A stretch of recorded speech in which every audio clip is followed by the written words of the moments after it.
grabación, no dije nada. Adelante. Ahí ya la activé. Bueno, buenas tardes, bienvenidos al tercer encuentro del ciclo Geografías Nómades. Algunas caras las conocemos, a otros no, así que por las dudas, para los que no hayan participado de los encuentros anteriores, y que nos acompañan por primera vez, les cuento que este ciclo es organizado por el Grupo de Estudios Cultura, Naturaleza, Territorio, que tiene sede en el Instituto de Geografía de la Universidad de Buenos Aires.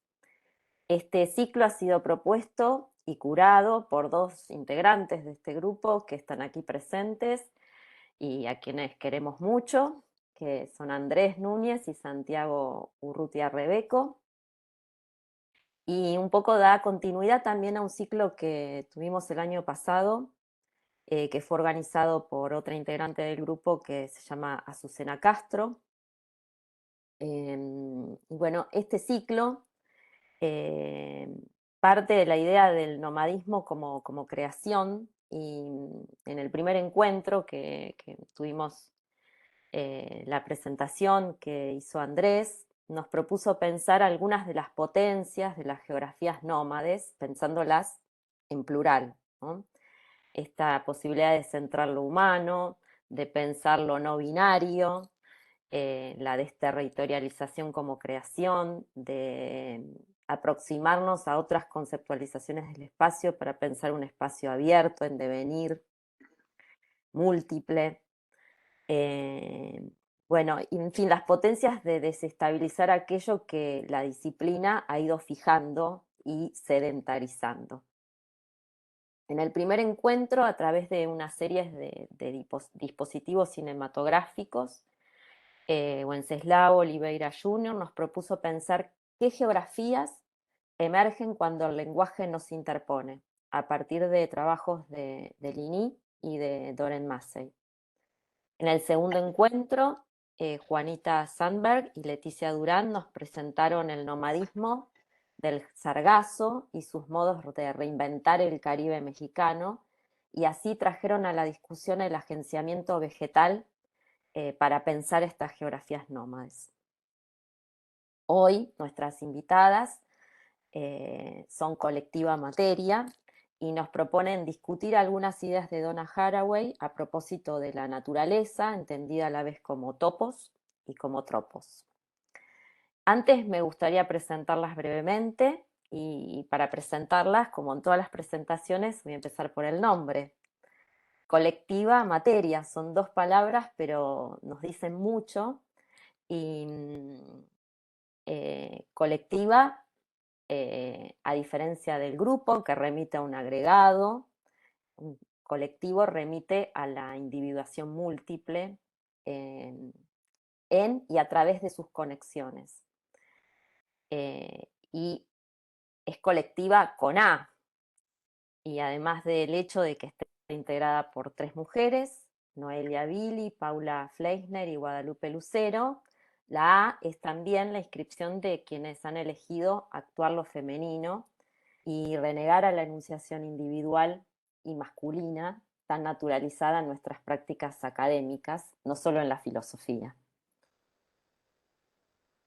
Propone otros modos de hacer filosofía. Paula, Noelia y Guadalupe son, y esto es textual, lo encontré en uno de sus trabajos, son amigas del saber que se hace entre amigas, la filosofía común. Buscan y construyen una sala común de la biblioteca, y así inventan múltiples entre para dedicarse a la investigación filosófica, resistiendo al aislamiento, la desconexión que las circunstancias precarias de la investigación en Argentina y las propias prácticas académicas suelen invisibilizar. Y la otra palabra que contiene esta denominación es materia, y trae la pregunta sobre las dimensiones ontológicas de lo que hay, sus efectos, sus potencias, y desde la exploración de corrientes contemporáneas materialistas, sin circunscribirse a lo humano, sino abriéndola a lo material, a lo vegetal, a lo animal. Paula, Noelia y Guadalupe son doctoras en filosofía, son investigadoras del CONICET y profesoras de la Universidad de Buenos Aires. Son editoras de los cuadernos materialistas que están online. Todos los artículos son de acceso abierto y son muy cuidadosas las imágenes también que acompañan los artículos y que creo que no solo ilustran, sino que nos hacen pensar mucho las temáticas que presentan y que discuten y que abren al diálogo. Han participado en talleres del proyecto Ballena, justamente nos estaban comentando que van a participar en el festival que se hace el próximo fin de semana, que ahora vamos a poner el link en el Centro Cultural Kirchner. Y bueno, yo particularmente me aproximé a los trabajos a partir de Santiago y de Andrés y de Azucena, que participaron en talleres y fueron conociendo los trabajos de la colectiva Materia.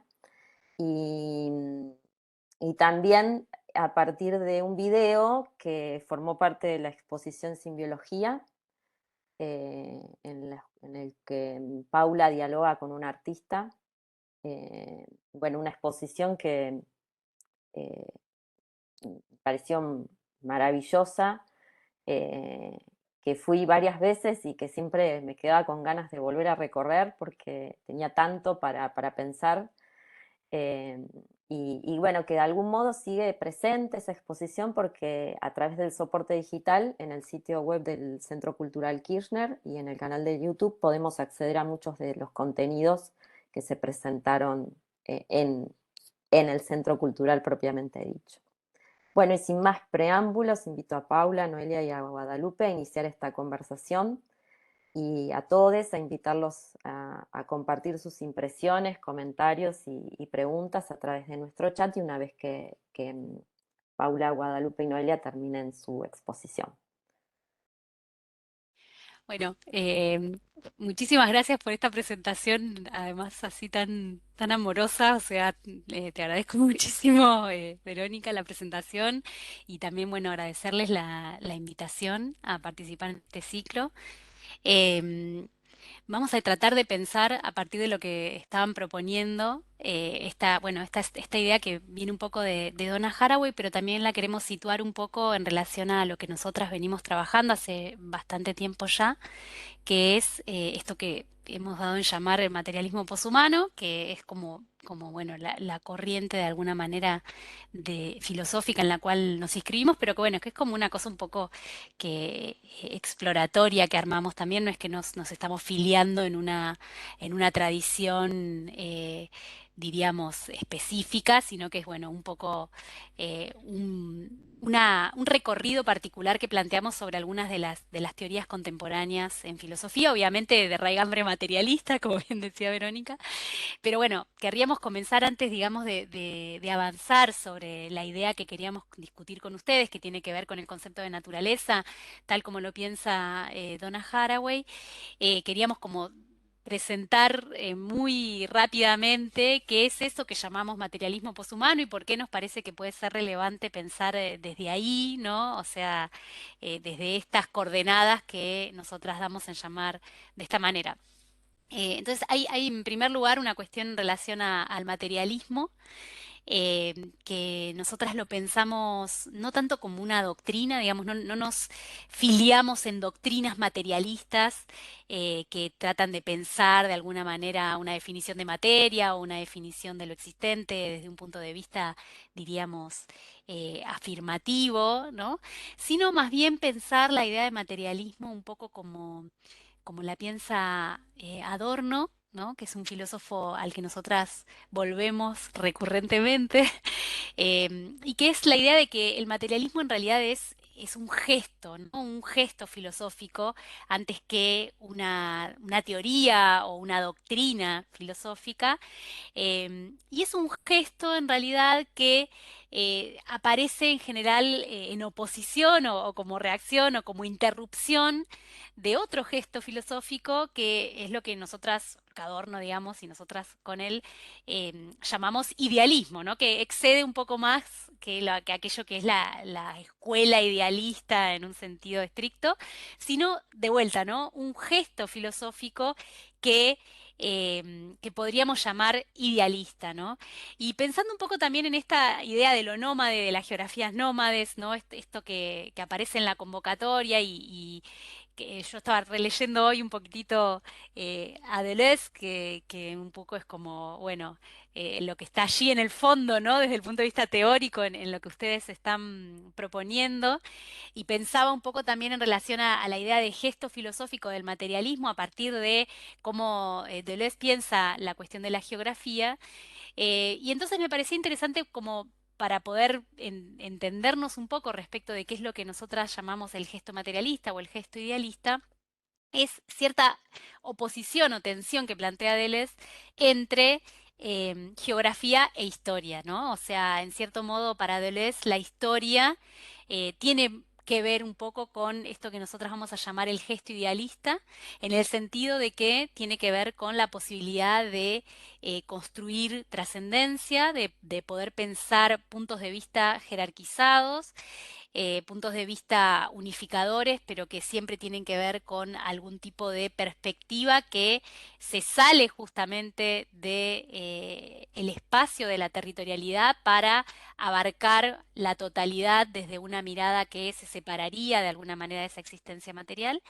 Y entonces Deleuze dice algo así como, bueno, los nómades, dice justamente, no tienen historia, lo que tienen es una geografía, ¿no? Y entonces, a partir de esta idea como muy chiquitita, como una cita muy chiquitita de 1000 mesetas, es que querríamos plantear un poco esta idea de, bueno, de la idea de que contra el gesto idealista, el gesto materialista implica, en cierto modo, sobre todo, digamos, eh, una fuerza dejerarquizadora. ¿Una fuerza dejerarquizadora de qué? De la perspectiva que se presenta como jerarquizante. Y esa perspectiva que históricamente ha sido jerarquizante, al menos desde el punto de vista del discurso filosófico, ha sido la perspectiva humana, ¿no? O sea, la perspectiva humana es la que se ha postulado a sí misma como una perspectiva privilegiada, una perspectiva en torno a la cual el resto de las existencias toman sentido, cobran sentido y pueden ser dichas, de hecho,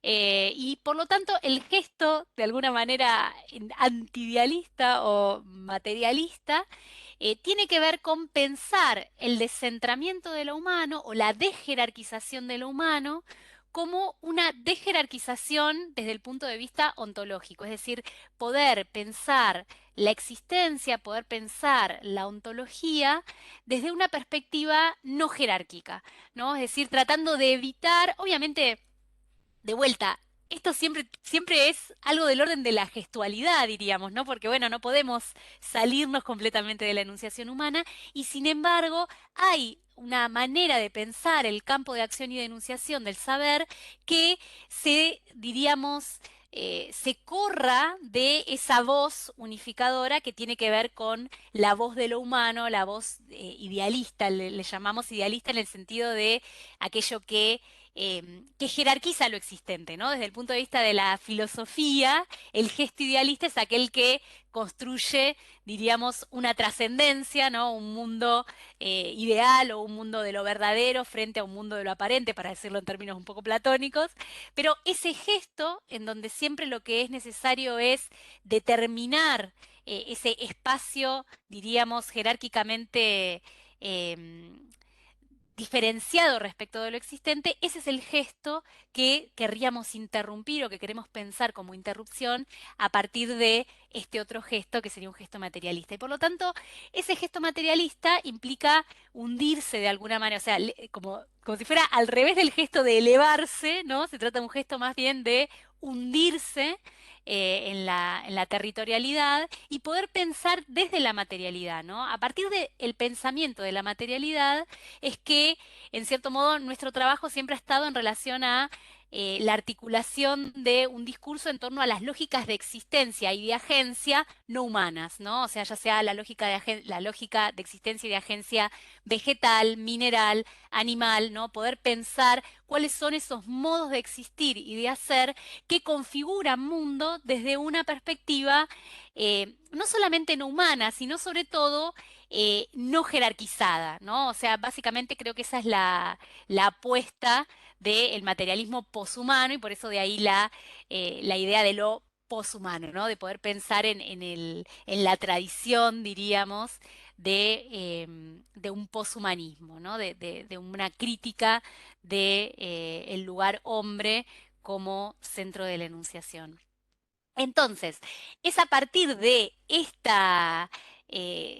de esta atención, diríamos, a las lógicas de existencia no humanas que nos preguntamos aquí en esta charla en respecto del concepto de naturaleza, ¿no? Como que, qué es lo que primero aparece en general y como que desde ciertas formas de pensar este problema aparece de una manera muy pregnante como la oposición entre lo humano y lo no humano, donde lo no humano aparece bajo el rótulo de naturaleza, ¿no? Y en cierto modo esa oposición entre cultura y naturaleza es uno de los ejes problemáticos que nosotras tratamos de pensar.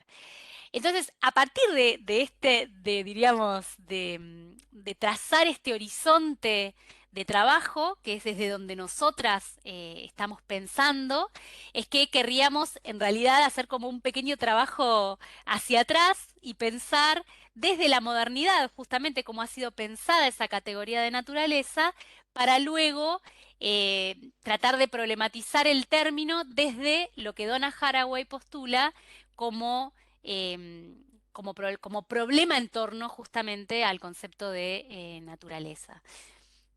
Bueno, en efecto, como dice Wada, el concepto de naturaleza es uno de los conceptos filosóficos más antiguos, desde el famosísimo fragmento 123 de Heráclito que ustedes conocerán, ese la naturaleza ama esconderse, hasta, qué sé yo, la definición de Whitehead de que la naturaleza no depende del pensamiento, que es una línea que ha sido muy recorrida en algunos de los filósofos y filósofas que nosotras leemos. Lo cierto es que casi no existen filósofos que no hayan dedicado parte de sus textos a algún tipo de reflexión en torno a la naturaleza.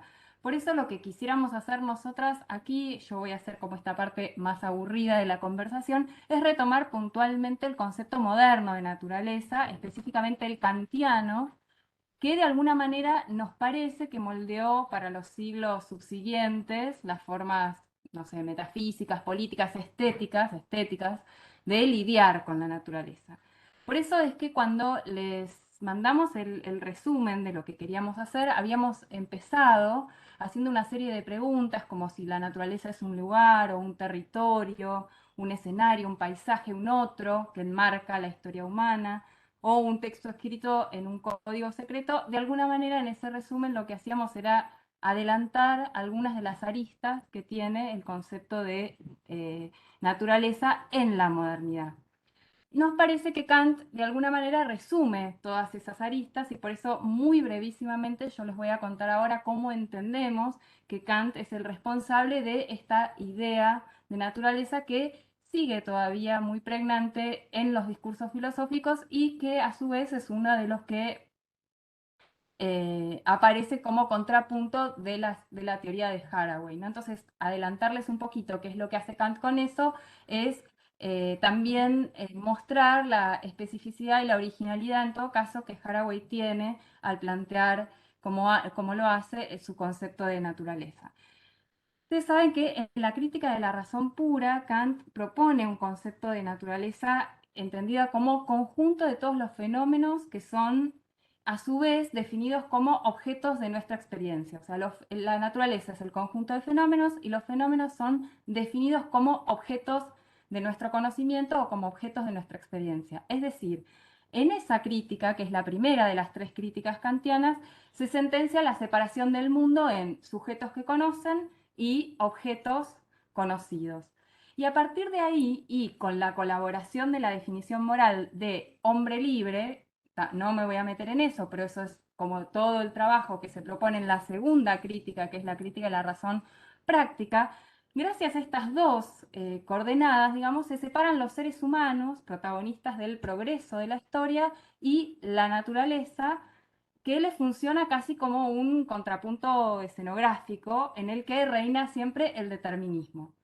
Pero además del uso nociológico y el uso moral del concepto de naturaleza, hay en el pensamiento kantiano un uso estético sobre el que parecen reposar los otros dos, o al menos esta es un poco la idea que les queremos proponer, y que aparece en la tercera crítica de Kant. Kant escribió 3 críticas, la última es la crítica de la facultad de juzgar o crítica del juicio, es la que escribió de viejo, y es tan rara esa crítica que incluso por mucho tiempo se creyó que la escribía estando loco, pero lo cierto es que es de alguna manera la crítica que hereda el pensamiento del siglo XIX y la que se sigue discutiendo en la actualidad en la medida en que propone una noción de naturaleza vinculada con la vida, ¿no? Es la crítica de Kant que sirve para pensar el problema de la vida. Sin embargo, a nosotros nos interesa justamente el uso estético porque de alguna manera esa crítica del juicio se funda en un doble movimiento.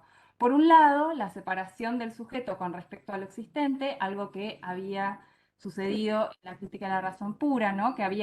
Lo existente ya había devenido, podemos decir así, objeto de conocimiento en la crítica de la razón pura, para ponerlo a su disposición. O sea, esto es una de las cosas que la tercera crítica, sobre la cual la tercera crítica se funda. Y por otro lado, y esto es bastante importante, la tercera crítica, la crítica de la razón, la crítica del juicio, lo que hace es garantizar la unidad del sujeto que se había desdoblado en ese uso teórico y el uso práctico de la razón. Podríamos decir de alguna manera que lo que hace esa crítica, esa tercera crítica, esta crítica estética, es curar la esquizofrenia del sujeto que es a la vez habitante del reino de la libertad, como nos había mostrado la crítica de la razón práctica, pero a su vez es habitante del reino de la determinación, ¿no? ¿Por qué? Porque es un animal racional. Es racional, es libre, es especial, tiene una moral, una dignidad, pero a su vez es un animal, es decir, forma parte de ese otro reino que es el reino de la determinación. Gracias a una nueva facultad que Kant descubre, entre comillas, en la crítica del juicio, que es el sentimiento de placer y dolor, ni más ni menos, el sujeto que habita esos dos reinos, el de la necesidad natural y el de la libertad moral, se reconcilia consigo mismo, ¿no? Entonces ese personaje conceptual tan protagonista de la modernidad en general y especialmente el discurso filosófico kantiano, logra reconciliarse consigo mismo gracias a este sentimiento de placer y dolor y a su principio, que es el de la conformidad afín. Y eso es lo que, esa conformidad afín es la que le permite al sujeto una especie de teleología, una especie de finalidad, que sin prescribir nada a la naturaleza, sin decir cómo la naturaleza tiene que ser, sí le permite orientarse en ella. Y es un principio que de alguna manera lo que dice es que la naturaleza se comporta, necesariamente tiene que comportarse de manera tal que el sujeto pueda conocerlo, pero sin prescribirle a la naturaleza lo que tiene que hacer. Esa separación del sujeto respecto del mundo que se da inicialmente en la crítica del juicio a través de los juicios reflexionantes de lo bello y de lo sublime, es decir, se da en el terreno de la estética. Y estos juicios o estos sentimientos de placer, de bello y de sublime son juicios característicos del espectador ilustrado, es decir, liberado de sus inclinaciones sensuales y de sus temores mortales. Lo bello y lo sublime lo que hacen es disponer al sujeto al goce en la conciliación, que puede ser o espontánea o forzada, entre sus facultades. Es decir, tenemos un sujeto que se enfrenta a un objeto no ya para conocerlo, pero sí para gozar, ¿no? En la reconciliación que se produce entre sus facultades. De manera espontánea en el caso de lo bello, donde se juntan la imaginación y el entendimiento y disfrutan y deriva esto en un placer inmediato, y de manera forzada en el caso de lo sublime, que es el momento en el que el sujeto se encuentra con la naturaleza en su máximo esplendor, o en su máxima grandeza, o como una fuerza todopoderosa, y primero hay una especie de dolor, luego una especie de placer cuando se descubre superior a esa naturaleza. No importa. Lo cierto es que con ocasión de la contemplación del mundo natural, lo bello y lo sublime lo que hacen de alguna manera en nuestra lectura es disponer el terreno para la perpetración de la imagen del globo como mundo disponible, es decir, como naturaleza con mayúscula, ¿no? Como correlato total al que el sujeto se opone.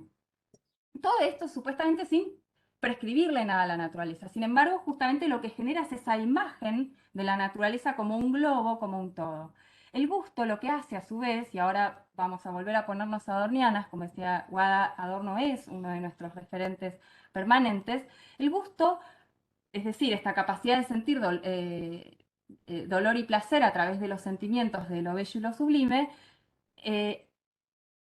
expresa la capacidad burguesa de distanciamiento que convierte al agente humano en espectador frío de una especie de espectáculo natural, ¿no? Y que en ese sentido los dos, lo bello y lo sublime, son garantes de esa frialdad que para Adorno es el principio fundamental de la subjetividad burguesa, que además Adorno define como principio fundamental de la subjetividad burguesa en la medida en que en su máxima inhumanidad se revela como lo más humano. Ustedes recuerden que para Adorno esa capacidad de distanciamiento y de sobreelevación por sobre el pretendido mundo laboral es lo que hizo posible ni más ni menos que Auschwitz. O sea que es en efecto esa capacidad de distanciamiento estético, tal como Kant lo está planteando, lo que de alguna manera sostiene esa máxima inhumanidad de la humanidad.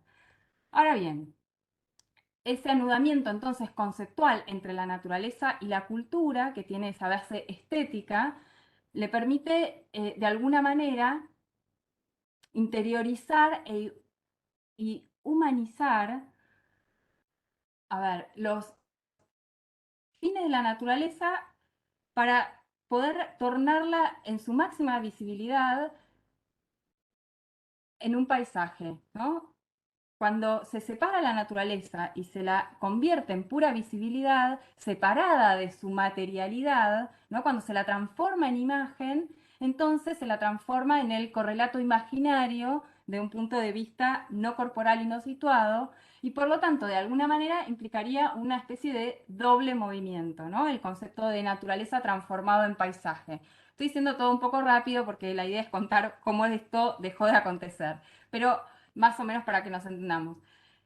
Por un lado, el mundo se transforma en el mundo a la mano, disponible como recurso, cartografiable, mensurable, pero por otro lado, la imagen, esta máxima visibilidad separada de su materialidad, es el producto de un distanciamiento que implica necesariamente una especie de punto de vista extraterrestre, ¿no? O sea, para poder ver la naturaleza como un todo, digamos, el planeta Tierra desde afuera, bueno, tenemos que estar afuera, ¿no? Y entonces, de alguna manera, eso termina de sentenciar esa separación entre el sujeto y el objeto iniciada en la crítica de la razón pura a través de esta posibilidad de construir una visión total de la naturaleza como totalidad, como imagen que se opone en su totalidad al sujeto. Ahora bien, como les decía, parece ser que el mundo ha dejado de ser kantiano. Esto es una expresión que usan Débora Danowski y Eduardo Viveiros de Castro. Ella es filósofa, él es antropólogo, ambos brasileros, en un texto muy lindo donde construyen de alguna manera una especie de mapa respecto de cuáles son los discursos filosóficos actuales disponibles en torno a la pregunta por el fin del mundo. Es un libro que se llama Hay un mundo por venir, y en ese libro, entre signos de pregunta, hay un mundo por venir. Dicen ellos ahí, el mundo parece haber dejado de ser kantiano. ¿Cuál es el tema? Desde siempre la razón kantiana siempre es acosada se acosa a sí mismo planteándose algunas preguntas que no puede responderse. Sin embargo, al intentar respondérselas, cuenta con tres grandes ideas, las ideas reguladoras, las ideas de la razón, que son de uso inmanente, es decir, otra vez, no prescriben nada a la naturaleza, no son objetos de nuestro conocimiento, pero sin embargo son las ideas que sirven de hilo conductor para sistematizar todo lo que se conoce. Esas tres ideas son el alma, el mundo y Dios. Y lo que dicen allí Viveiros y Danowski y Viveiros es que estas ideas han ido cayendo en desuso, han dejado de ser, podríamos decir, ficciones útiles, como diría Nietzsche, ¿no? Ya no sirven para nada. Por un lado, Dios ha muerto, ya lo dijo Hegel, lo dijo Schelling, todo el siglo XIX lo dijo el propio Nietzsche, en fin, esta idea ya no nos sirve. Luego luego el yo, el alma, ¿no? Con todo el antihumanismo del siglo XX, ha comenzado a horadarse de manera tal ese concepto de yo, de alma, de sujeto, etcétera, cada uno con sus especificidades filosóficas, pero para que avancemos rápido. Y finalmente, dicen ellos dos, Una el mundo chava. parece... ¿Cómo? ¿Alguien habló? Bueno, sigo porque hay que terminar esta parte, así hablamos un poco de Haraway, que es más divertida. Entonces, el mundo finalmente parece haber llegado a su fin, con lo cual ni Dios, ni yo, ni alma, ni mundo. Esto es lo que ellos justamente quieren pensar a propósito de estas ideas apocalípticas vinculadas con el así llamado antropoceno, ¿no? ¿Qué es lo que se ha debilitado, podríamos decir? El poder cohesionante del cúmulo de conocimientos producidos bajo la lógica de la objetivación de lo existente, ¿sí? Eso que garantizaba justamente además una relación binaria de dominación, ¿no? El sujeto y el objeto por separado y ese cúmulo de conocimientos objetivados a través de la objetivación de lo existente, a través del conocimiento, es lo que empieza a caerse. Cuando la relación entre los seres humanos y las condiciones generales de existencia se tornan un problema, dicen Viveiros y Danowski, se instaura un nuevo régimen mítico, semiótico del mito. A mí me interesa traer esta idea de la mitología, justamente porque si bien Haraway no va a hablar de mitología, sí va a usar justamente figuras retóricas para pensar la naturaleza.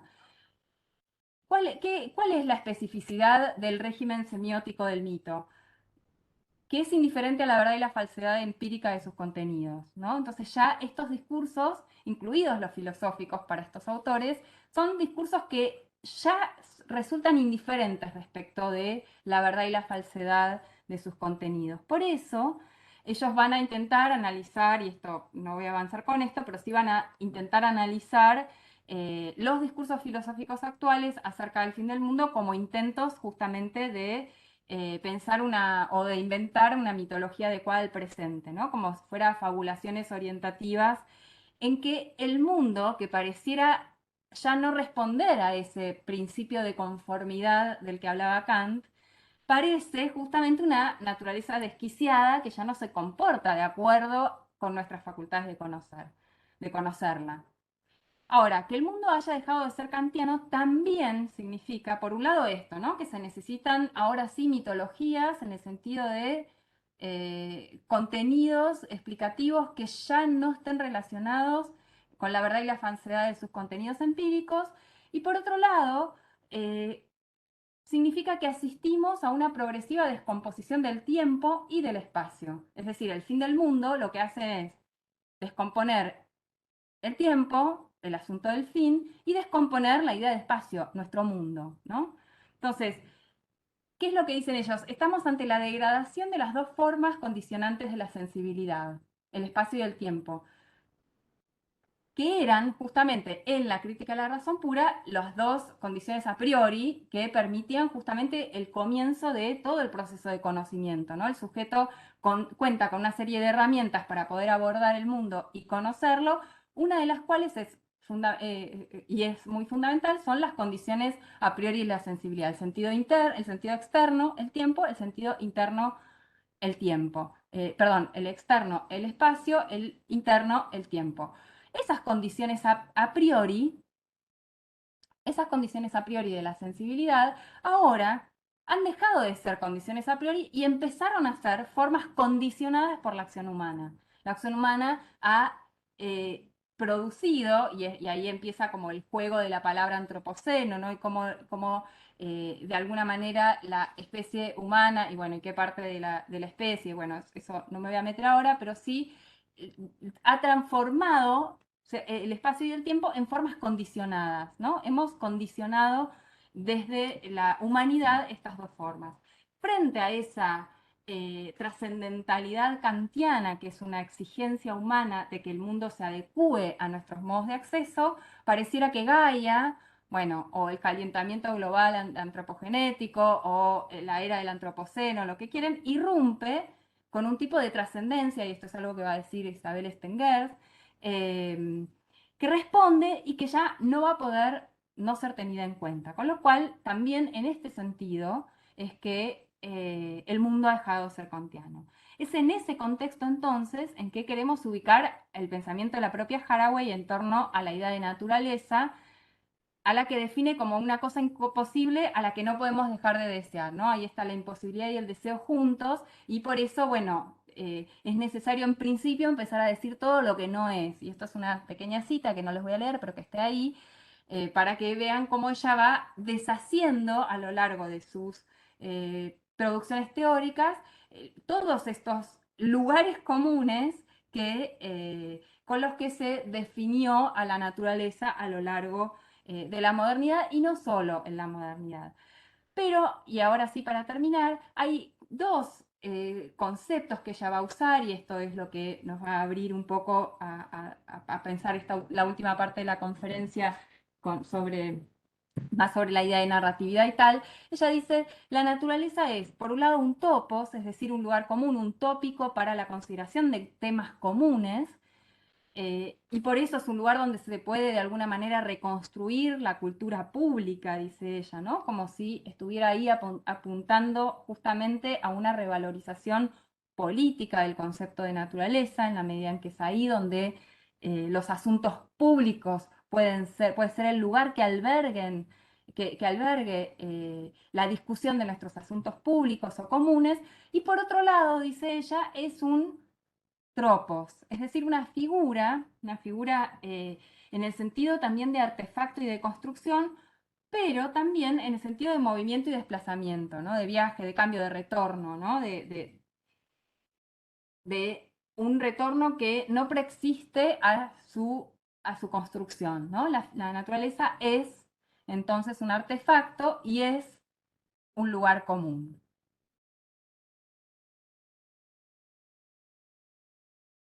Bueno, y en torno a esto, entonces, es que Haraway va a hablar de una triple convergencia, no sé si no son exactamente sus palabras, pero podemos entenderlo así, de bueno, esta triple convergencia puede ser llamada de muchas maneras, ella la va renombrando a medida que va investigando y analizando diferentes lugares específicos de producción de discurso en torno a la naturaleza. Por ejemplo, pueden ver cómo se cruzan colonialismo, patriarcado y capitalismo, cuando ella, por ejemplo, hace todo un análisis muy detallado y minucioso acerca de la emergencia de disciplinas como la primatología.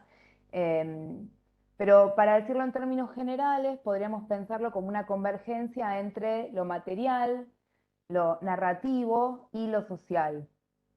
¿Qué quiere decir esto? Haraway está básicamente respondiendo o intentando reformular o reactualizar las problemáticas que nos ocupan bajo la presión de un discurso propio de las ciencias humanas y sociales que durante todo el siglo XX han insistido, todavía siguen insistiendo, aunque estemos en el siglo XXI, en el hecho de que el discurso de la ciencia y la naturaleza es una construcción cultural, una construcción social.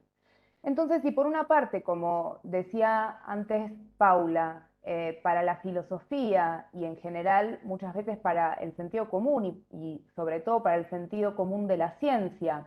La naturaleza es algo determinado, que tiene sus propias leyes, que pueden conocerse, etc. Esto siempre ha sido entendido así en contraposición al mundo humano, que justamente tiene todas las características opuestas bajo las condiciones de ese discurso, es decir, un ámbito de lo contingente, donde nada es natural, donde todo es construido, etc. Dentro entonces de las discursividades de las ciencias humanas y sociales, es un lugar común el hecho de atribuirle también al discurso de la ciencia unas características culturales o constructivistas. Entonces, justamente para interrumpir ese discurso que para Haraway es infructuoso, porque de alguna manera genera toda una serie de paradojas prácticas y teóricas en el seno de los discursos sobre la naturaleza y también sobre las prácticas de la ciencia, ella señala que justamente lo que no hay que hacer es tomar lo cultural o lo social, digamos, no hipostasiarlos, es decir, no tomarlos a su vez como categorías trascendentes a cualquier ámbito de lo existente. Entonces, en este sentido es que ella se va a mover justamente hacia una idea, si podemos pasar la diapo, Guada. De alguna manera ella lo que va a trabajar, digamos, sobre, digamos, para decirlo en términos muy generales, porque, insisto, lo trabaja desde múltiples entradas en diferentes estudios específicos, ella va a trabajar sobre la idea de un artefactualismo diferencial. Y este artefactualismo diferencial, en principio, se opone a estas dos, digamos, líneas fuertes para referirse a la naturaleza, que serían, por un lado, el produccionismo o el hiperproduccionismo, que ella entiende que es un artefactualismo, pero entendido de una manera violenta y reductiva.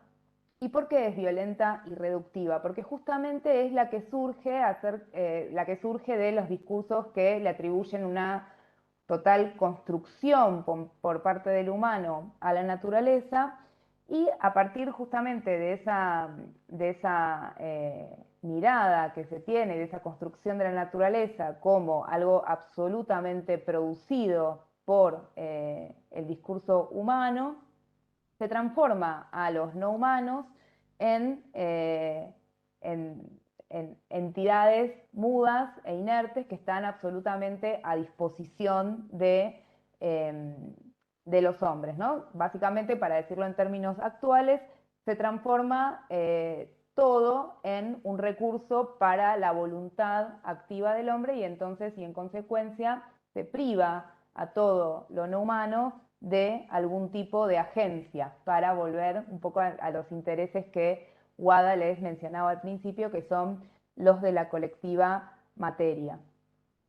En paralelo, digamos, o como contracara de este produccionismo o de este hiperproduccionismo, que básicamente lo que dice es que el hombre lo que hace es permanentemente desnaturalizar la naturaleza, porque el hombre sería de alguna manera una copia autotélica, es decir, el hombre estaría permanentemente desnaturalizando lo que existe y en primer lugar al hombre mismo, de ahí justamente esa partición entre naturaleza y cultura, y por eso también la insistencia de Haraway en retomar discursos que remiten el discurso sobre la supuesta desnaturalización del mundo por parte del hombre, refiriéndose justamente a la producción o a la reproducción.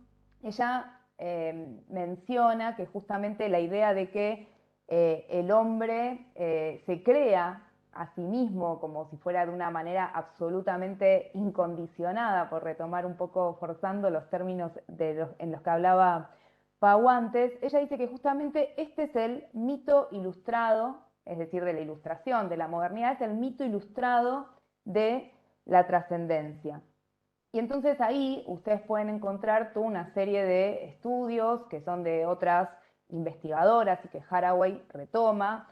a lo largo de su obra acerca de cómo en realidad las tareas reproductivas, que en general están feminizadas, se le atribuyen a las mujeres, a las personas con útero, digamos, esa tarea reproductiva en realidad es, cuando se la analiza, se la tiende a hacer derivar, en realidad se comprende como algo, como un tipo de reproducción derivada, porque se concibe que la verdadera producción es el nacimiento a través de la autoconcepción, ¿no? Esta sería lo que Haraway llama una tecnología obstétrica de la óptica y que retoma básicamente de una investigadora que se llama Marilyn Strathairn, y digamos, esta investigadora habla justamente de esta autoconcepción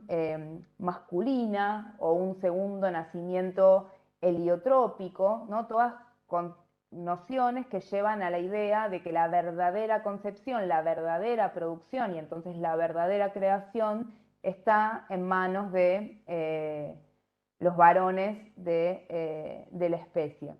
Pero bueno, esta, digamos, sería la idea del hiperproduccionismo o del produccionismo. Como contracara, decía, Haraway marca que hay una especie de naturalismo trascendental. De acuerdo a este naturalismo trascendental, no se hace más que pensar que justamente hay una semejanza especular entre todo lo que existe, es decir, hay un achatamiento y una producción de discursos, digamos, por decirlo así, de homología profunda entre todo lo que existe, sin poder captar ahí ninguna diferencia y no poder captar justamente el diferencial que implica la relacionalidad y la tensión persistente entre seres que son heterogéneos pero que sin embargo están articulados. Y justamente por eso ella va a referirse a un artefactualismo diferencial, porque justamente en esa diferencialidad es que ella intenta marcar las ideas de articulación y de localización como formas de comprender el hacer mundo de una manera que implica la parcialidad y la tensión. Antes de esto, fíjense que ahí en la diapositiva está indicado que estos discursos gemelos, por decir así, del hiperproduccionismo y el naturalismo trascendental, producen una naturaleza que está entre comillas porque es una noción de naturaleza, una noción que por supuesto no es una noción solamente teórica, sino que es una noción materio-semiótica o materio-discursiva, que Haraway dice que es una noción de naturaleza que surge como consecuencia de prácticas representacionales. Y ella hace toda una intervención o hace todo un análisis en torno a esta cuestión de la representatividad, en diálogo con otro investigador francés, en este caso, que es Bruno Latour, con quien siempre ha tenido y sigue teniendo mucho diálogo.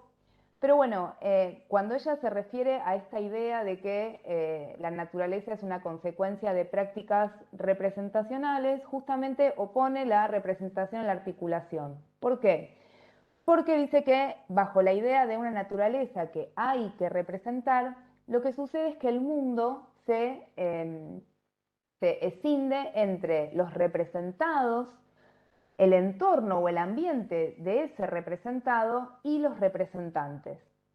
De acuerdo a este dispositivo, que es el dispositivo de las ciencias, el tradicional o el clásico o el mito, casi podríamos decir, de la ciencia, los representados son, en efecto, desconectados de su entorno. Estamos pensando en representados que pueden ser tanto entidades naturales y que entonces van a ser mudas, no van a tener ningún tipo de características ligadas a lo agencial, ni tampoco a algún tipo de interés propio, ¿sí? Y en esto pueden pensar tanto en entidades naturales, pero también pueden pensar en todas aquellas figuras que son construidas como naturales, pero que en la medida en que son construidas como naturales, son también figuras que están permanentemente sometidas a este dispositivo de representación a partir de los cuales siempre van a tener que estar bajo la tutela de alguien más. Entonces, ¿cómo se genera este dispositivo? Dice Haraway, o cómo funciona.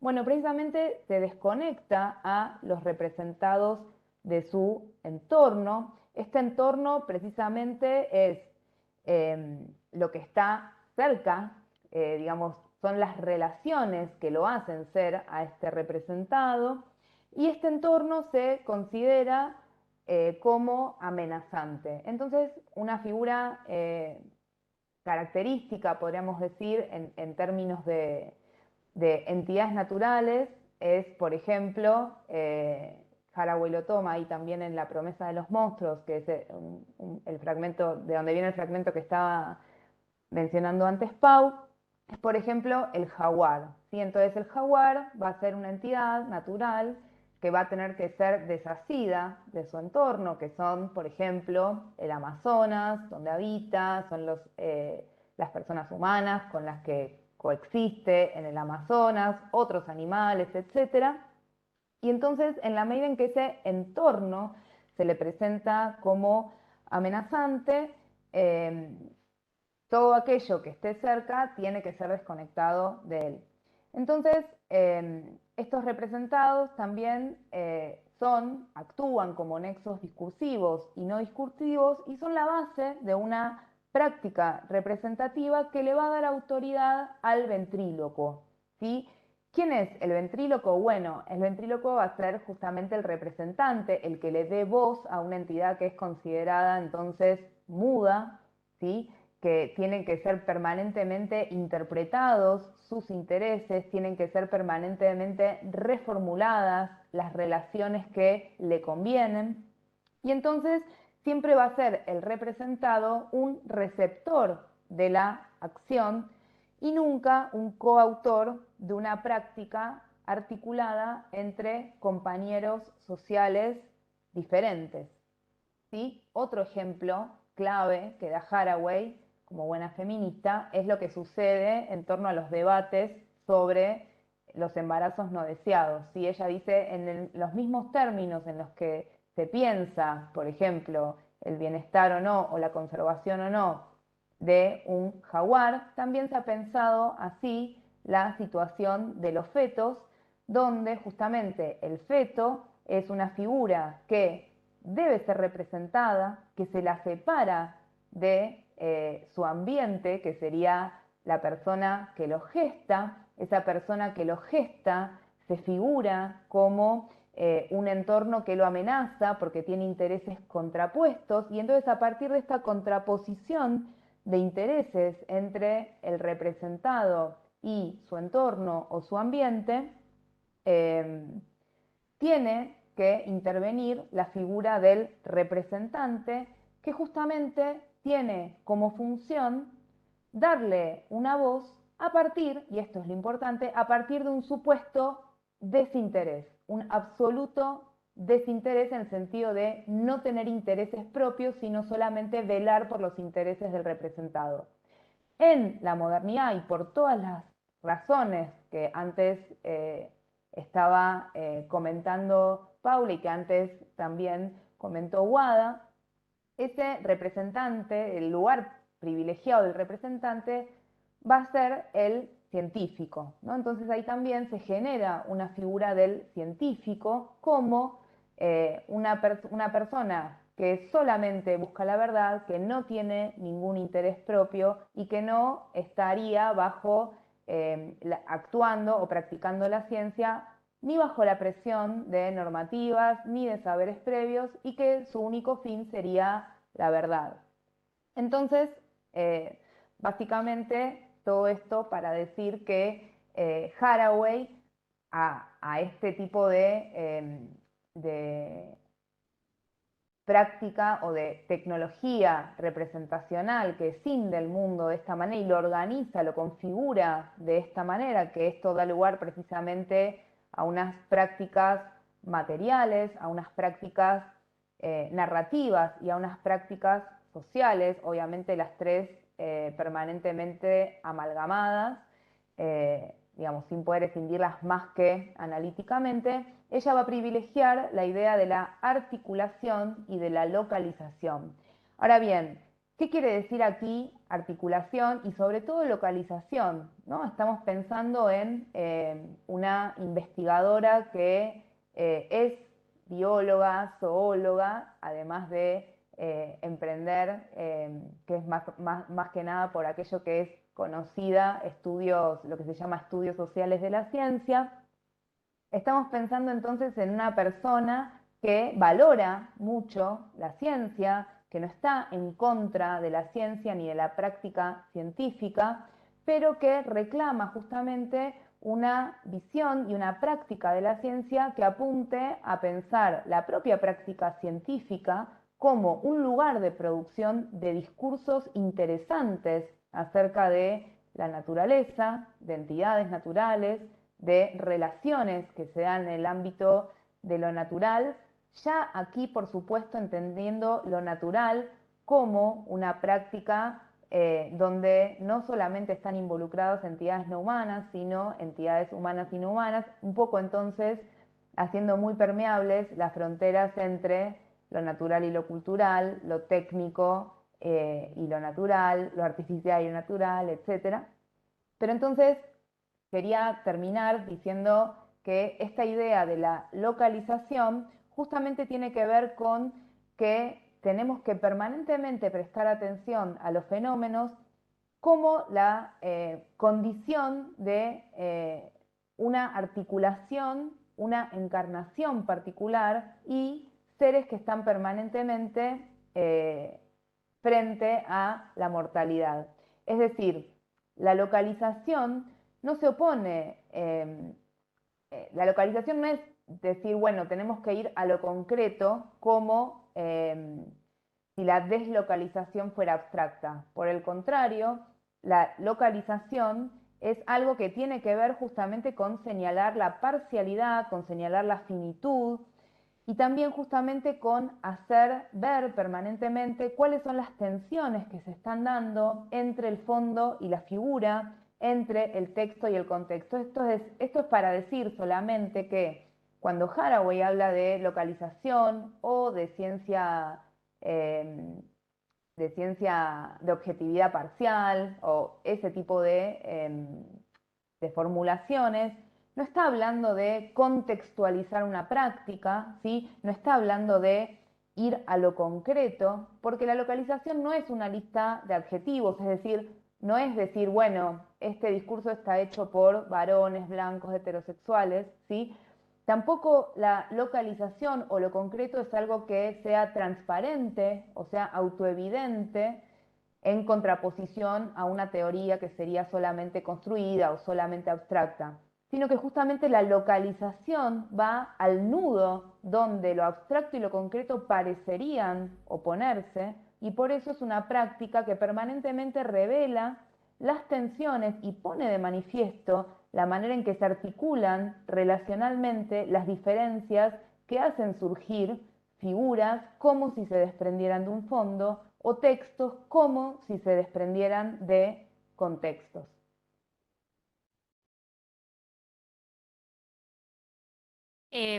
Bueno, aquí lo que les estamos mostrando son una serie de ejemplos que toma Donna Haraway para pensar como modos de acción, o sea, porque tal vez uno puede preguntarse, bueno, entonces, ¿qué tipo de acción o qué tipo de articulación efectiva se puede pensar a partir de esta teoría? En relación con justamente las cuestiones vinculadas con el antropoceno, con la urgencia ambiental, con eso que señalaba antes también Pau a propósito de Danowski y Viveiros de Castro. Entonces, Haraway, en seguir con el problema, trata de pensar la idea de configuración de mundo, ¿no? A partir de eso que ella llama un pensamiento simpoético multiespecie, que tiene que ver con formas o modelos, ¿no? de pensar al mismo tiempo una lógica narrativa figurativa, es decir, una figuración, o sea, imágenes y formas de narrar lo que acontece, que no, diríamos, no ubiquen al narrador en ese lugar que estaba señalando recién Noé, bajo la lógica del representante, digamos. O sea, cómo pensar una articulación simpoética, es decir, un hacer juntos, multiespecie, es decir, donde en realidad el hacer con el territorio implica un cohacer con otros no humanos, con otras existencias no humanas. Entonces, a partir de esta idea es que ella analiza tres ejemplos perdón, cuatro ejemplos de configuración de mundo entendida de esta manera. Voy a señalar solamente uno o dos, porque ya, como que ya hablamos un montonazo, pero como para que nos demos una idea del tipo de ejemplos que ella piensa cuando piensa el modo de acción concreta, figurante en el territorio. Entonces, por un lado, ella pone siempre este ejemplo de el arrecife de Crochet, es decir, una práctica que de alguna manera tiene que ver con pensar esas zonas de sacrificio que son también los arrecifes de coral, y esa forma de articular con el arrecife de coral tiene que ver con esta práctica de tejido en la cual las formas del coral, del arrecife de coral, aparecen de alguna manera plasmadas en las lógicas de un tejido colectivo que se va como armando y se va presentando y se va como enriqueciendo con además la misma basura y con materiales que tienen que ver con lo que aparece en el océano. Y fíjense que es una práctica que a mí me parece como súper interesante porque por un lado la figuración parece una figuración que es representativa, como si fuera una especie de, bueno, imagen de, ¿no? Como si fuera una especie de imagen del arrecife, y sin embargo, no es exactamente una imagen del arrecife, no es una denuncia vinculada con diríamos, una apuesta imaginaria que vuelva a poner en el lugar del espectáculo a la emergencia ambiental, sino que tiene que ver justamente con una lógica colaborativa de comprensión de las formas que están en peligro en el arrecife, etcétera, ¿no? Es como una práctica que para mí es súper interesante y que a la vez como que se corre de vuelta de una lógica interpretativa donde hay como un sujeto representante que viene a explicar qué es lo que aquello que no tiene voz tendría para decir, ¿no? Em, y este otro ejemplo que ella toma, que es un ejemplo de unos cuentos infantiles en Madagascar, que tratan de volver digamos, a poner en escena la fauna de Madagascar, que ustedes saben que, bueno, que Madagascar es una isla muy particular donde hay como una biodiversidad muy específica de un montón de especies que solamente existen ahí, etcétera. Y hay estas científicas que aparece ahí, Alison Joly sobre todo, que trabajó, es una primatóloga que trabajó sobre los lémures en Madagascar. Ella como que se empieza a preguntar sobre la relación que tienen las propias comunidades de Madagascar con el territorio, una relación compleja, porque, bueno, por cuestiones de necesidad económica implica una devastación progresiva del territorio, a la vez que lo que ella entiende es que esa relación de devastación no puede ser leída desde un punto de vista, diríamos, puramente colonial, desde una perspectiva puramente colonial, que es necesario obtener el punto de vista de las comunidades del territorio. Bueno, pensando un poco en eso en cómo aprenden las niñas de Madagascar, que aprenden con bibliografía, diríamos, ¿no? Con ejemplos que tienen que ver con la tradición francesa de enseñanza, y entonces los animales que aparecen de ejemplo en la escuela siempre son los animales franceses, ¿no? El conejo, etcétera, etcétera. Bueno, ya como que arma esta serie de libros con historias y con narrativas vinculadas a los lémures específicamente, y que tienen como objetivo esta especie de, bueno, de intento de volver a contar las historias del territorio en la práctica concreta de la pedagogía con las niñas en Madagascar. Em, Traigo solamente estos dos ejemplos y digo, hay otros dos que luego ustedes pueden buscarlos en el texto de Haraway, que son el del tejido navajo y el de este videojuego que se llama Never Alone. Pero digo, paso rápido estos ejemplos no porque sean menos interesantes, sino simplemente para poder abrir un poco la cuestión al debate y a la conversación. Pero básicamente los ejemplos de Haraway tienen como esta particularidad en la cual nunca son ejemplos que permitan ilustrar exactamente el problema, no son ejemplos que vienen a presentarse como un espectáculo donde la naturaleza está allí para ser hablada por los sujetos humanos o los especialistas y tal, sino que lo que trata de pensar siempre es cómo se articulan esas relaciones multiespecies con las comunidades y con comunidades que justamente no tienen exactamente la perspectiva de alguna manera que estaba recién construyendo Noé en torno a cómo se construye el saber científico y la relación científica con esas materialidades y cómo en realidad se arman otro tipo de articulaciones y de formas de ser en común que a la vez implican lógicas narrativas vinculadas a estos territorios, que son territorios en general asociados a distintos eventos que podríamos llamar de emergencia ambiental y ciertas lógicas de figuración, ¿no? Esta necesidad de pensar permanentemente en conjunto las formas de narrar con diríamos, con el lazo y la alianza con la materialidad, ¿no? O sea, esa materialidad no debe ser pensada bajo una lógica de representación desde el punto de vista del espectador, pero sí es necesario hablar con o pensar la agenda, digamos, figurante de esas materialidades, ¿no?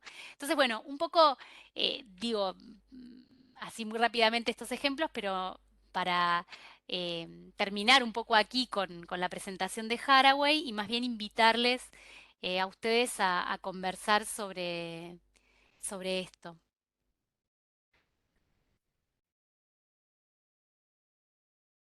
Bueno, muchas gracias, Guadalupe, Noelia y Paula. Y acá ya hay unas manitos aplaudiendo. Gracias por este recorrido que nos han abierto para pensar eh, el concepto de naturaleza y la idea de naturaleza. Y bueno, ahí hay una manito que se está levantando, que es Malena. No sé si se levantó para preguntar, dice que se equivocó. Las manitos tienen varias funciones. Pero bueno, abro para comentarios, preguntas. Quería invitarlo también particularmente a Andrés y a Santiago, que organizaron este ciclo para como romper un poco el hielo y, y- y comenzar el diálogo, seguir el diálogo que abrieron Colectiva Materia.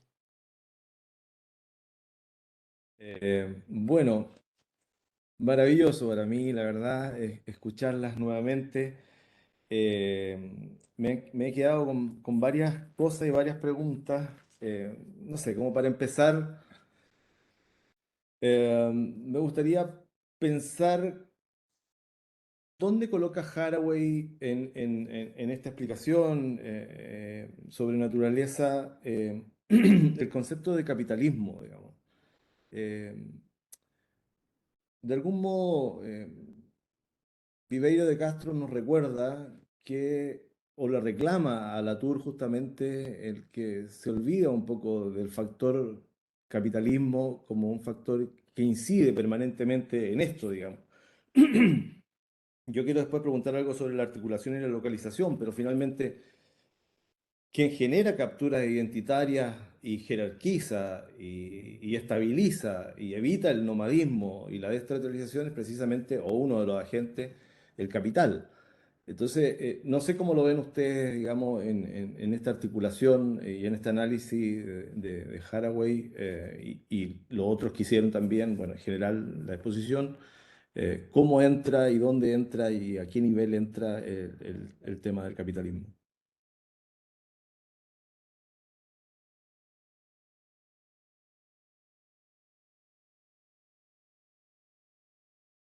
Creo que el capitalismo está, bueno, ahora seguramente las chicas quieran decir más sobre Haraway, pero el capitalismo es un poco la palabra que no dijimos, pero que está presente incluso en la manera en la que reconstruimos el concepto de naturaleza en Kant a partir de la idea de que es un modo de producción que consiste precisamente en la separación de los sujetos que disponen y lo existente disponible, y entonces es una forma de ampliar esa explicación no ya exclusivamente a la alienación eh, entendida tradicionalmente como esa manera de pensar las relaciones entre humanos dentro del capitalismo, sino a su vez de pensar la forma en la que son expropiadas de su propia capacidad de agencia y del valor de su propio trabajo todas las entidades que entran en esa forma de, de producción. Y en ese Igual, sentido, a mí me parece que todo el discurso de Haraway está siempre sostenido sobre esa triple forma de contar que está justamente en el PowerPoint, que debe tener en cuenta el capitalismo, el colonialismo y el sexismo, digamos así.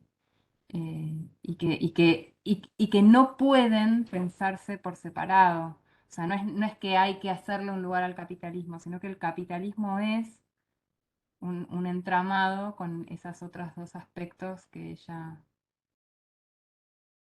está reconstruyendo, digamos. Desde el punto de vista, por decir así, más analítico, para Haraway, el, digamos, colonialismo, patriarcado y capitalismo se atan justamente en algo que se llama técnicamente el individualismo metodológico, que tiene que ver con atender justamente a todos los problemas, tomando como punto de partida la voluntad individual, digamos, esa libertad que estaría solamente en el ámbito de lo humano y dentro del ámbito de lo humano en la persona individual. Digamos, esa es para Haraway el fundamento del sistema capitalista. Por supuesto que el sistema capitalista es muy complejo.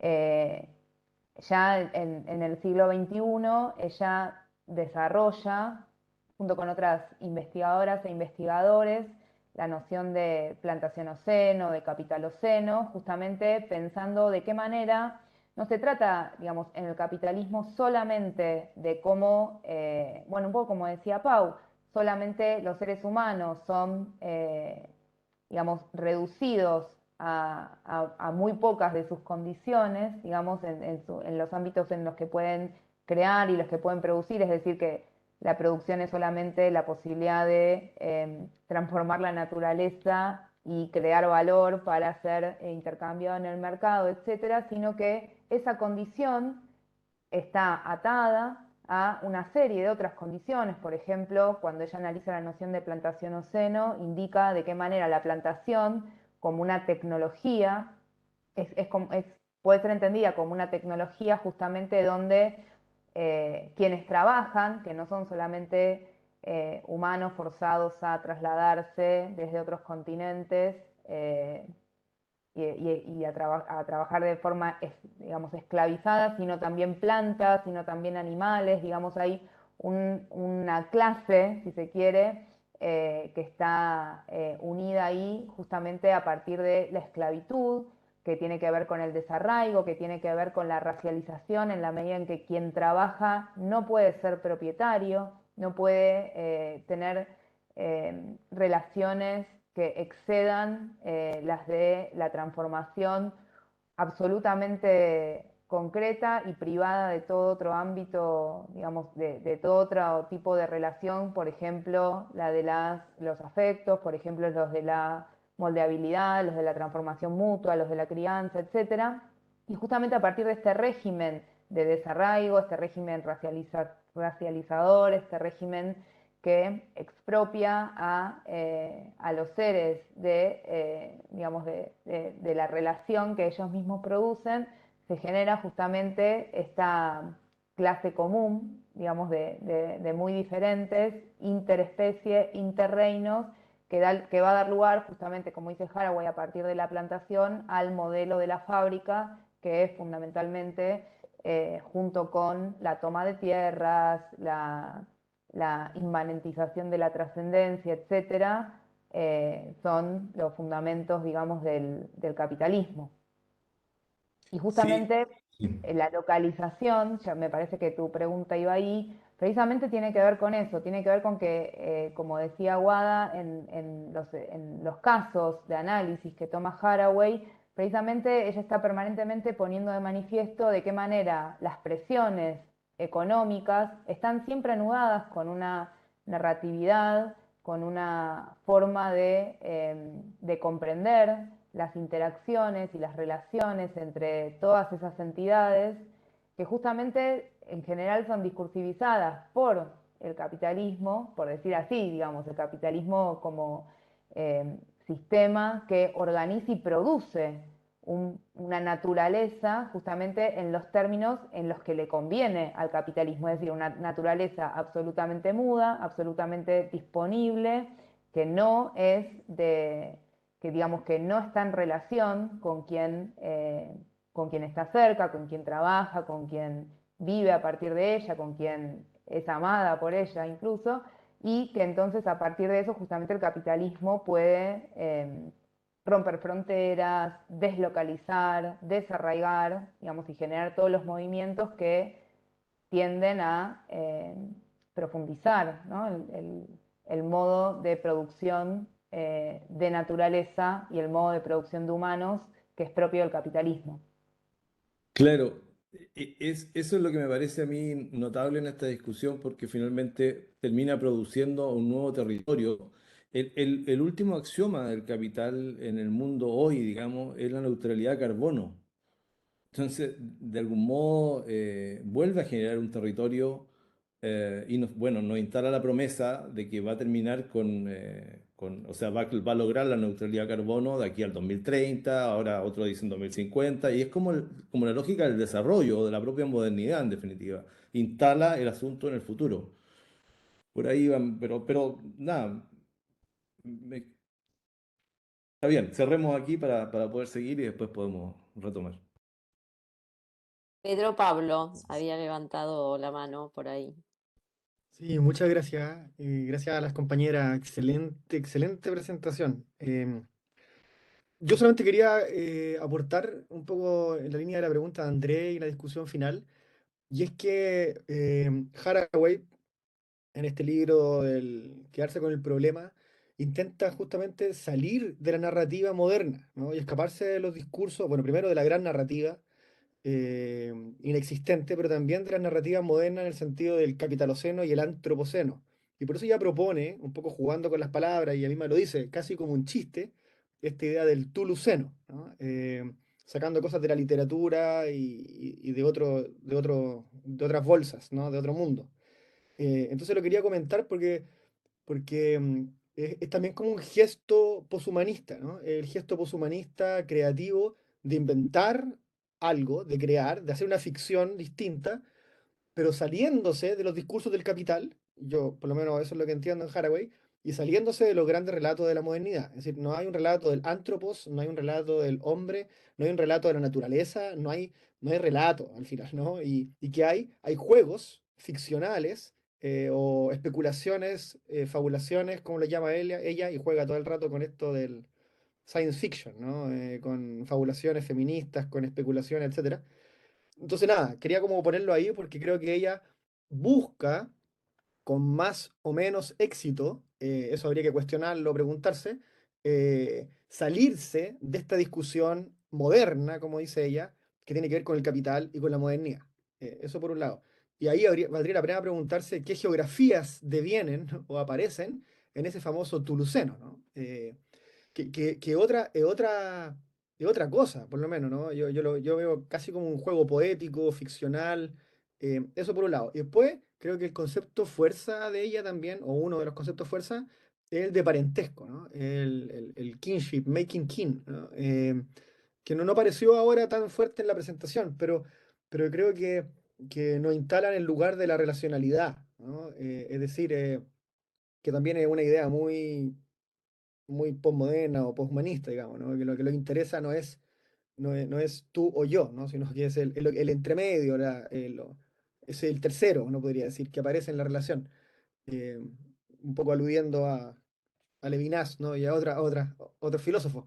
Eh, pero me parece a mí súper interesante, ¿no? Porque las historias de Camille, que son un cúmulo de historias que ella cuenta en el libro al final, eh, plantean justamente esa otra relacionalidad, otra humanidad, una humanidad nómade, de hecho. Es muy interesante, no lo había pensado así, una humanidad nómade que sigue a las mariposas, ¿no? Entonces, ¿y por qué? Porque tienen un vínculo con las mariposas que emigran indisoluble, ¿no? Es un parentesco que no son las mariposas tienen su vida y los humanos tienen la suya, sino que hay un pueblo de mariposas migrantes, transhumante, que, que viaja al modo de la mariposa porque de alguna forma estableció ese kinship, ¿no? Esa alianza. Eso me parece súper, súper, no sé, fascinante, así, ¡pah! Eso. Sí, o sea, en relación, Pedro, con lo que planteas respecto de la cuestión del capitaloceno, del antropoceno y el chuluceno, hay algo ahí, hay un giro que para mí es súper interesante y es que ella no se pone en el lugar de alguna manera del que va a ser el diagnóstico más certero, digamos, si es el diagnóstico más correcto es hablar de antropoceno o si es hablar de capitaloceno o es hablar de qué, sino que propone justamente esta otra alternativa que lejos de, o sea, en lugar de pensar la lógica del diagnóstico, lo que hace es como pensar cuáles serían las alianzas posibles, digamos, ¿no? O hacia dónde iría la lógica de las alianzas, y por eso tiene que ver un poco con esta cosa un poco más poética o más figurativa, ¿no? O esta idea. Y donde además lo que tiene para mí de interesante el concepto de Chuluceno es la idea de que la alianza, y volviendo un poco al principio de la presentación, ¿no? La alianza se hace por debajo, digamos, ¿no? No se hace nunca por arriba, ¿no? No se hace nunca desde un punto de vista, digamos, de salir, de elevarse, ¿no? Y de ponerse en un punto de vista general, ¿no? Sino hundiéndose en la tierra, ¿no? Esta idea de los seres tónicos como seres de la tierra, ¿no? Y los seres tentaculares, ¿no? Y todas estas figuras que ella va trayendo, que tienen que ver con la idea del tejido de alianzas y de la posibilidad de pensar, incluso de figurar mundos posibles a partir de esas otras alianzas, ¿no? Con los seres de la tierra, como lo llama ella y tal. Y que tiene mucho que ver con esto que planteas respecto de las historias de Camille, porque en un punto ese tipo de alianzas son las que permitirían justamente pensar otra lógica de pueblos y por lo tanto otra lógica política, porque en última instancia un pueblo es un sujeto político, ¿no? Y ahí pensar el pueblo de las mariposas, no, bueno, es algo que también se puede pensar desde otras cosmologías, diríamos. Lo que trae como posibilidad es pensar lógicas de articulación política a partir de alianzas que no son exactamente las alianzas vinculadas con cierta tradición humanista. Y que en cierto modo hay algo de lo que decía Noé hace un rato respecto del plantacionoceno que también tiene que ver con esto, ¿no? Cuando se piensa una clase, ¿no? Esclavizada en la plantación, pero que atraviesa distintos tipos de existencia, humana, no humana, vegetal, animal, etcétera, pero donde lo que hay ahí es una clase común, y entonces uno podría pensar, bueno, ahí se podría establecer una alianza y pensar un pueblo, etcétera, etcétera. Me parece que va un poco por ese lado la cuestión del tuluceno y también de la lógica del parentesco, ¿no? O sea, la lógica del parentesco contra la lógica de la afiliación, pero que también tiene que ver con, de vuelta, una cuestión vertical y una cuestión histórica. O sea, en lugar de la cuestión vertical e histórica, pensar una relación horizontal y espacial, diríamos, ¿no? Y que eso trama esa otra lógica de alianzas. Perdón, en ese sentido a mí también me parece que el ejemplo de Camille que traes es muy interesante justamente porque, tal como dice Wada, ahí hay una lógica de la comunidad que como que suspende el problema individuos conjunto, digamos, y lo suspende como si fuera por abajo y no por arriba. No es ya, no, digamos, todo ese problema que tiene el pensamiento del siglo XX para volver a pensar la comunidad y deshacerse de la idea de individuo en principio humano, en esa historia de ciencia ficción y de especulación que propone Haraway, lo que aparece es una alianza que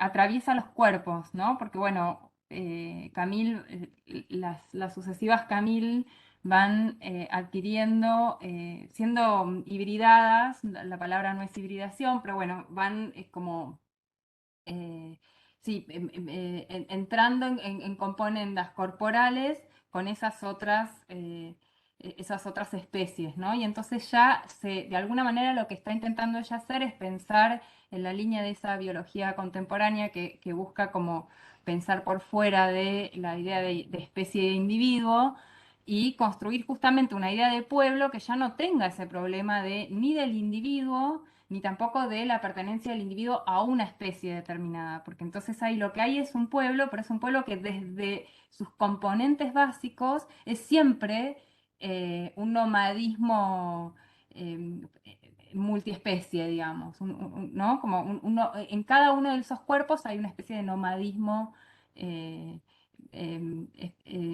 específico, digamos, ¿no? De las especies. Entonces, es como, está bien, un juego narrativo, pero con toda la seriedad que Noé acaba de señalar y Guada al final de la exposición, que tiene ese juego narrativo en Haraway, que no, eso, ¿no? Que no está jugando en el sentido de- de que está poniendo en juego una serie de elementos que tienen que ser considerados y que están siendo considerados por la propia ciencia, como decía Noelia hace un ratito. Es un juego muy serio. Claro.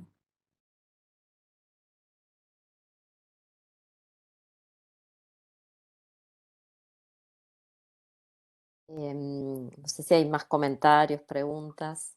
Mientras eh, dejamos un tiempito para pensar, yo quería preguntarles en parte bueno, por el trabajo que ustedes han hecho de curaduría, de exposiciones y porque, bueno, tantos trabajos de artistas contemporáneos nos presentan esas articulaciones o alianzas entre especies.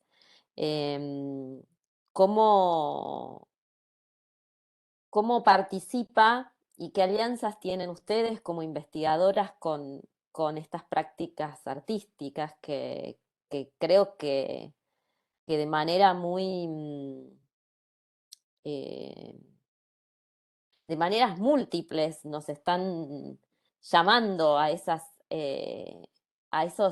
otras articulaciones posibles, ¿no? Ustedes tienen como mucho trabajo con en conjunto, ¿no? En esos entres con artistas y me parecía interesante que nos cuenten un poquito de estos entres.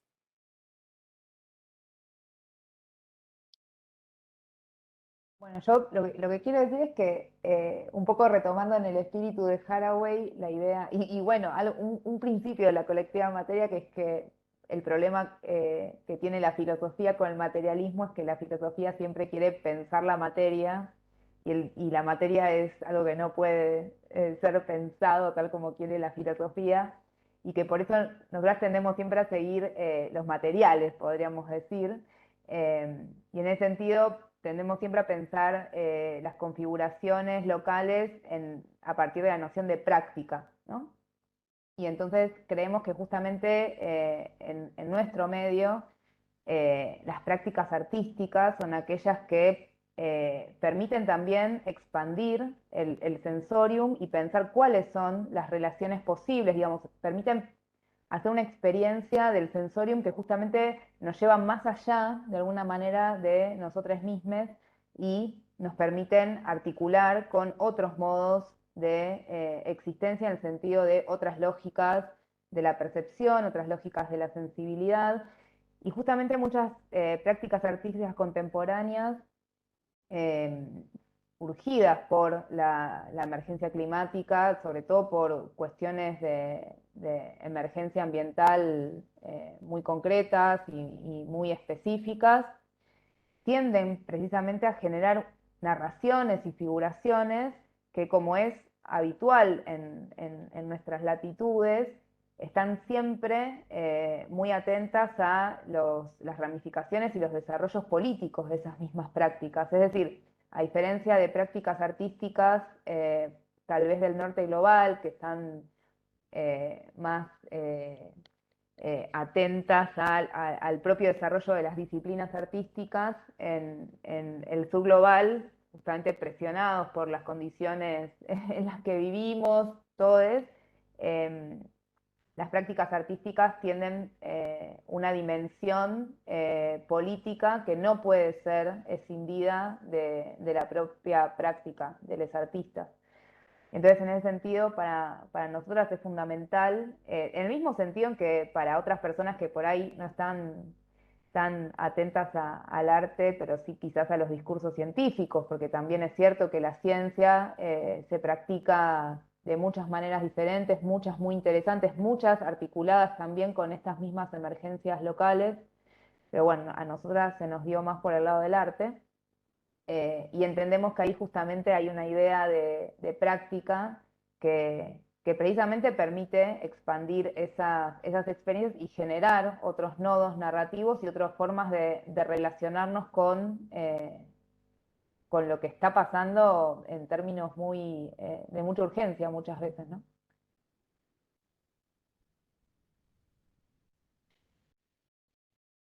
Sí, retomando un poco esto que planteas de expandir el sensorium, pensaba cuánto nos ha marcado y nos sigue marcando el dominio de lo visual en nuestra idea de naturaleza, ¿no? Y cuánto de eso nos limita eh, a otro tipo de experiencias y de articulaciones multiespecies. Y cuando te escuchaba y las escuchaba, pensaba sé, en prácticas artísticas, pensando esta idea de los materiales, ¿no? En las texturas, ¿no? Tantos artistas que trabajan con tejidos, cómo nos aproximan a esos otros sentidos que la modernidad ha ido eh, limitando, restringiendo y opacando, ¿no? Me parece,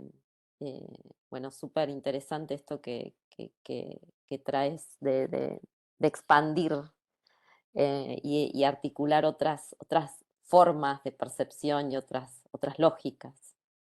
A mí me parece que el arte tiene dos grandes ventajas para los filósofos como aliada, ¿no? Por un lado, porque es una práctica que trabaja con leyes, pero que son leyes que se producen en el momento en el que se está creando, ¿no? Y entonces hay una organización, pero siempre una organización que necesariamente no deriva en una jerarquización definitiva. Y eso es la práctica artística, ¿no?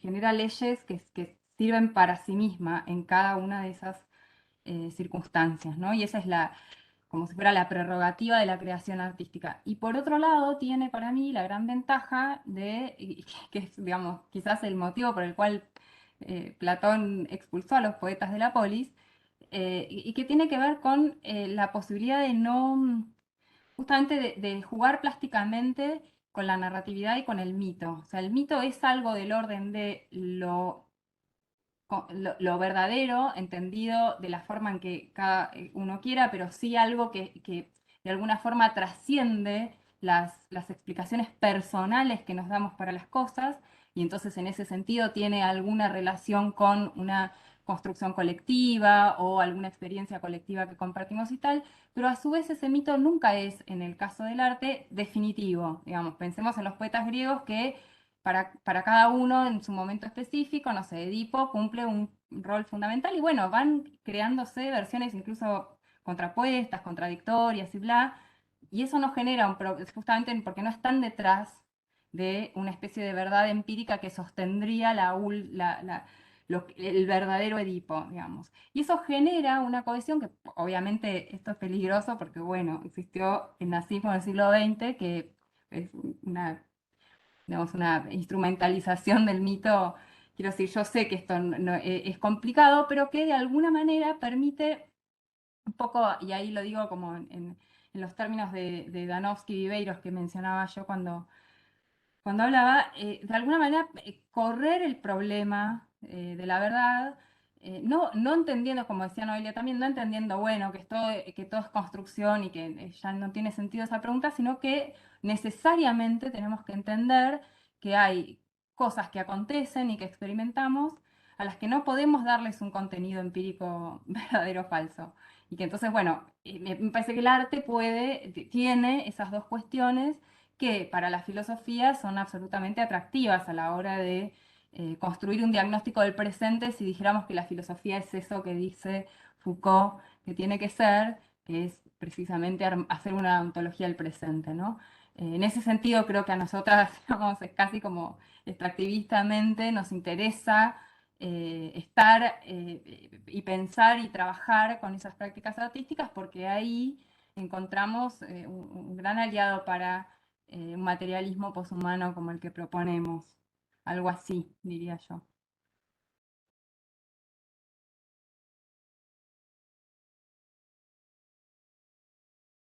Bueno, no sé si hay algún comentario más. Ahí Pedro Dale. y Sí, Santiago. Te digo, y disculpen que Andrés. hable Primero tanto, Pedro. pero es un tema así apasionante. No, yo solo quería traer a otra autora a la conversación, muy breve nomás, que es la Rosy Braidotti, pero es por el tema de la tecnología, ¿no? A mí me parece muy sugerente cuando ella habla del complejo Zoe Geotecno, ¿no? Es decir, no solo lo tectónico, no solo la tierra apareció, ¿no? O el territorio, eh, tampoco lo multiespecie, digamos, Zoe, como la gran vida, ¿no? Sino también las mediaciones tecnológicas. Entonces, creo que eso es bien rupturista, ¿no? Por lo menos con esta mirada naturalista, romantizada de la naturaleza, de lo prístino, de todo ese imaginario bueno, ahí ustedes lo dijeron muy bien, que sigue tan presente, por lo menos desde práctica, incluso conservacionista, etcétera, esta idea, y el arte juega mucho con eso, ¿no? Esta idea de lo mediado, de los artefactos, que no son la materialidad, sino que son cosas, ¿no? Computadores, celulares, teléfonos, micrófonos que nos permiten acceder o, qué sé yo, registrar o establecer estos intermedios con la naturaleza, entre comillas, las naturalezas de otra forma. Entonces, ¿cómo pensar, dice Braidotti, poshumanamente, siempre en esta tríada, ¿no? Zoe geotecnomediada. Me parece a mí súper interesante, no sé. Era un comentario nada más. Andrés. No, muy breve, porque nos empieza a pasar a muchos y a muchas, creo yo, este diálogo con el arte que se vuelve tan imperioso en cierto modo. Y ustedes lo decían de la filosofía, una disciplina siempre en busca de la trascendencia, pero la geografía no ha sido menos, digamos, con una temporalidad tal vez más finita, pero o más específica. Pero cuando, claro, uno empieza a navegar por este descentrar al humano y ponerlo en los bordes y establecer las redes, las relaciones, los ensamblajes y crear mundos nuevos, yo creo que el concepto de nomadismo es tan rico en eso, digamos. Por eso pensar la propuesta de este ciclo tiene que ver con esa invitación, digamos, a pensar una geografía que abra nuevas perspectivas, que finalmente cree nuevos mundos y las trascendalice, digamos, la saque de la trascendencia con que ha estado siempre tratando de afianzar a los imperios y a las naciones la geografía. Entonces, desde ese punto de vista, eh, el arte se transforma en algo bastante vital, pero no solamente como un objeto, digamos, ¿ah? Sino como una vida de creación, digamos, que es algo que también es planteado en algunas lecturas que me parece fascinante, eso, cómo entendían, hasta donde yo sé, algunos griegos, no sé si presocráticos, pero finalmente hacer de la existencia un arte o de las existencias un arte. Nada, quería comentar eso porque, en cierto modo, se nos empieza a aparecer el arte de manera muy imperiosa, tal vez. Y yo creo que eso que planteas, Andrés, tiene que ver un poco con lo que señalaba Noé respecto de las cuestiones de las prácticas, ¿no? Y que creo que también antes, creo que Verónica también planteaba la cuestión del tejido, bueno, como que ahí hay un montón de, de formas de pensar las prácticas artísticas o las prácticas estéticas, no exactamente bajo la lógica, digamos, de la obra de arte en su sentido tradicional, sino más bien como formas de intervención, formas de práctica, formas de existencia, como lo planteabas recién, eh, Andrés. Es decir, que en ese sentido me parece que nosotras también lo pensamos un poco por ese lado. Y en relación a lo que decía Pedro, bueno, como también recordar un poco como la prehistoria de Haraway. No, o sea, bueno, Haraway, digamos, escribe ya en los 80, digamos, el Manifiesto Cyborg, donde justamente ella trata de pensar esa articulación, ¿no? Y donde, bueno, es como una pensadora que nunca olvida esa relación con lo con lo tecno, con la tecnología y con la idea misma de que en cierto modo no podemos pensarnos por fuera de nuestra propia producción como, digamos, efectos de la técnica, ¿no? O sea, quizás el cyborg es a veces una imagen como muy, como, como, diríamos, como no sé si es tan efectiva por la relación con lo robótico y tal, pero a mí me gusta pensar como ella piensa la relación más química, ¿no? La idea del cyborg químico, cuando ella habla de la relación con las hormonas, con los medicamentos, con, bueno, con toda esa relación, diríamos, más química con la tecnología y de producción de cuerpos y de relación entre cuerpos a partir de esa idea del cyborg más químico, que bueno, que efectivamente trae todo el tiempo a la discusión esa relación o esa trama en realidad, ¿no? O sea, esa idea de que es una trama la relación con la vida o la naturaleza, lo biológico, etcétera, y lo tecnológico y los cuerpos que efectivamente se producen en esa trama, ¿no?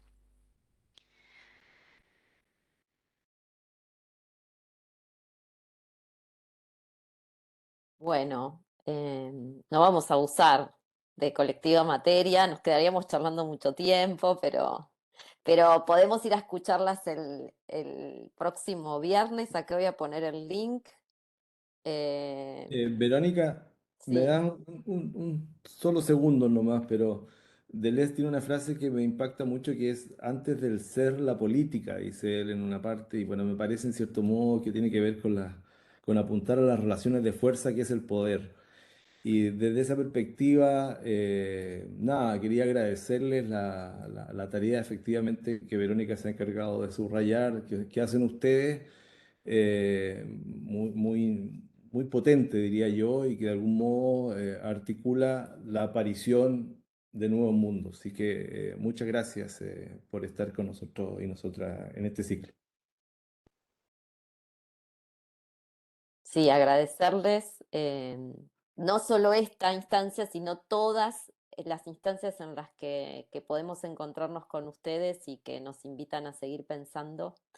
Y también, bueno, en nombre del grupo quiero agradecerles a Santiago y a Andrés todo este empuje y este nomadismo que nos invitaron en estos 3 encuentros que nos dan ganas de seguir y que sean más.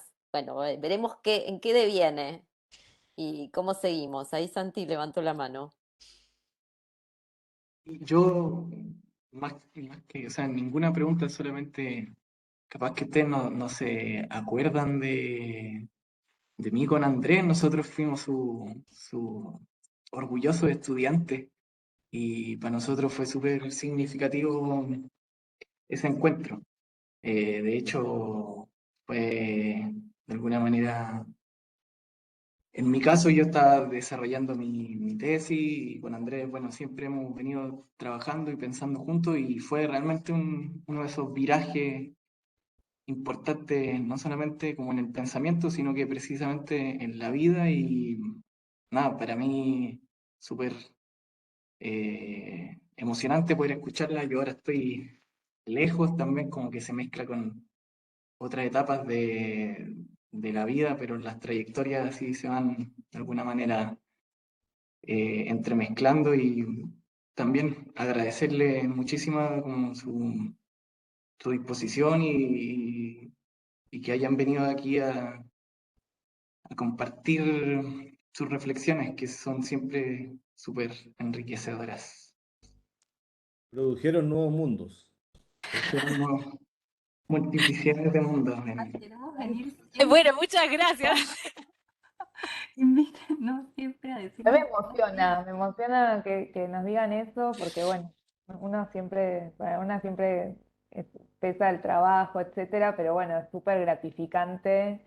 Bueno, ya nos habíamos encontrado con Andrés y nos había comentado algo así, pero bueno, no tenemos más que palabras de agradecimiento y nos sentimos abrazadas por su nada y quizás excesivamente orgullosa por algo que seguramente tiene más que ver con ustedes que con nosotras, pero nos da mucha alegría que nos digan esto.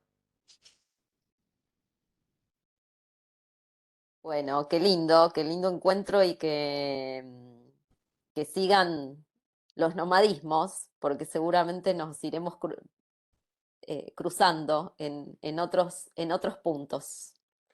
Agradecerles a todos, decirles que esto va a quedar online en la página del instituto y bueno, estar atentos a los próximos, a lo que surja y a donde nos vayamos encontrando. Gracias a todos por estar acá. Y muchos cariños se